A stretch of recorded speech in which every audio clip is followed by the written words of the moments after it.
Student हमने section C को start किया था और पिछली वाली वीडियो में क्वेश्चन नंबर 6 को देखा था। तो आज हम क्वेश्चन नंबर 7 की बात कर रहे हैं। सेक्शन सी किसका?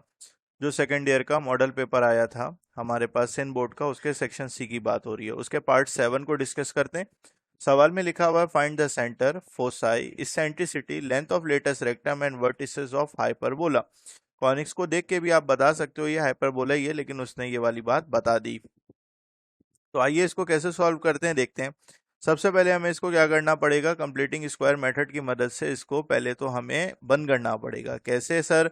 देखिए, सबसे पहले आप यहाँ लिखोगे 16y² और उसके बाद यहाँ पे लिखोगे प्लस 64y। उसके बाद लिखोगे -9x² और उसके बाद लिखोगे plus 36x।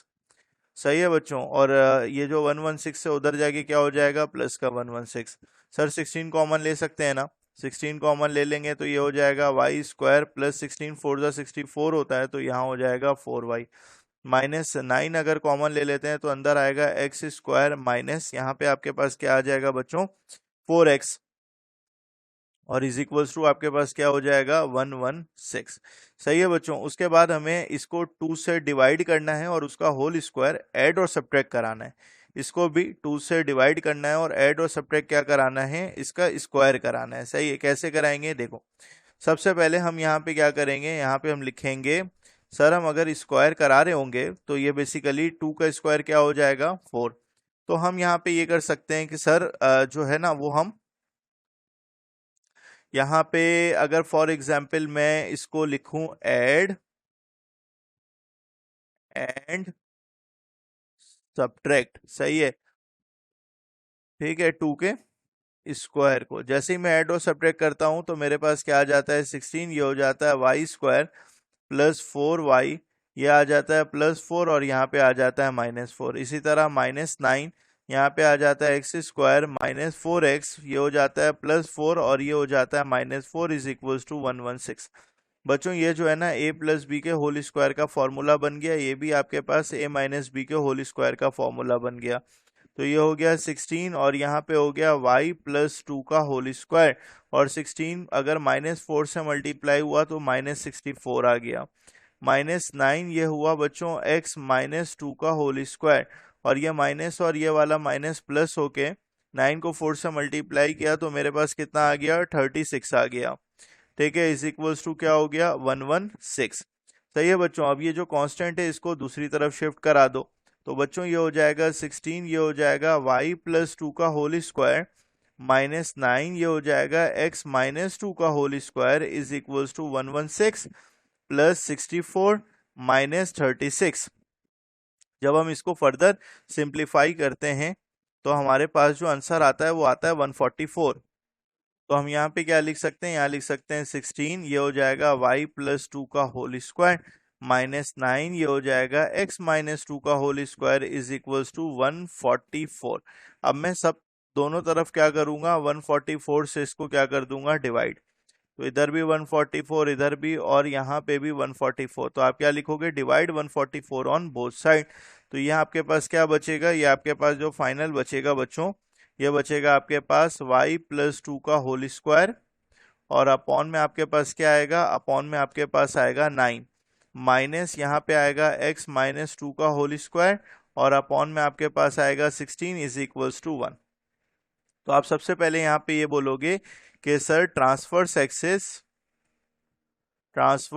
Axis parallel to, sir y positive है तो y एक्सिस। सही है बच्चों? और इसकी इक्वेशन लिख दोगे, वो होती है y माइनस के का whole square upon a square minus x minus h का whole square upon b square is equals to 1। सारी वैल्यूज को कंपेयर करते हैं तो h की वैल्यू मेरे पास निकल कर आती है 2। मेरे पास माइनस के जो होता है वो 2 होता है, तो k की वैल्यू हो जाएगी -2। a स्क्वायर की वैल्यू आपके पास आती है 9। सही है? और इसी तरह यहाँ पे इज इक्वल टू करके 9 लिख दें। इसी तरह बी स्क्वायर की वैल्यू मेरे पास आती है 16। सही है बच्चों? उसके बाद सर सी स्क्वायर का फॉर्मूला लगाते हैं, which is a square plus b square. 9 plus 16 ये हो गया 25, तो सी की वैल्यू आ गई बच्चों 5। सही है बच्चों, सारी वैल्यूज निकल कर आ गई। उसके बाद सर सबसे पहले इसेंट्रिसिटी निकाल लेते हैं। तो इसेंट्रिसिटी का फॉर्मूला होता है C अपॉन A। तो C की जगह पे 5, A की जगह पे हम यहाँ पे लिख देंगे 3। यहाँ पे A स्क्वायर 9 था ना, तो A की वैल्यू क्या होगी हमारे पास 3। उसके बाद बच्चों आपके पास एक चीज होती है फोसाई। फोसाई वाई एक्सिस का केस है, तो H comma K plus minus C होगा। तो H की जगह पे आप क्या लिख देंगे 2, K की जगह पे आप क्या लिख देंगे, K की जगह पे -2 और प्लस माइनस C की जगह पे आप लिख देंगे 5।